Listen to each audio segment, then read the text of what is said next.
ఇంకా పదువు లేకుండా మా సాయం చేస్తానంటే భోజనం పెడతాను 3 పూట్ల మంచిది చేస్తానంటే మంచిది కానీ నేను కోరుకుంటాను.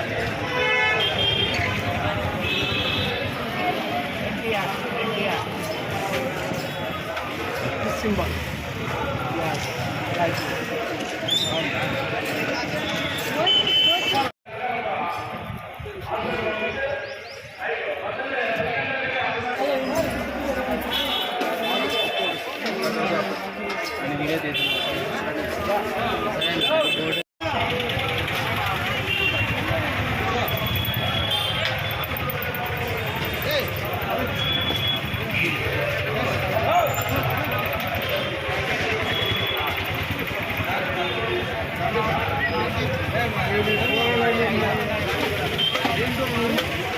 రోజులు కొనసాగుతాయి అని మనం సామకోటి ఆదినారాయణ గారి మాటలోనే తెలుసుకుంటాం.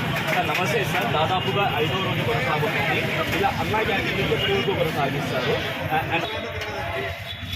వ్యవస్థాపకులు స్వర్గీయ నందమూరి తారక రామారావు గారు కూడు గుడ్డ నీడ అనే నినాదంతో పార్టీని స్థాపించినప్పుడు అధికారంలో ఉన్న ప్రతిపక్షంలో ఉన్న ప్రజల శ్రేయస్సు కోసం, ప్రజల కోసం, రాష్ట్ర అభివృద్ధి కోసం తోడ్పడుతుంది తెలుగుదేశం పార్టీ అనే నినాదంతో పేద ప్రజలకు ఏదైతే అన్నా క్యాంటీన్ ద్వారా గతంలో తెలుగుదేశం పార్టీ అధికారంలో ఉందో పేద ప్రజలు కడుపు నిండేందుకు ఈ క్యాంటీన్ అనేది కట్టడం జరిగింది.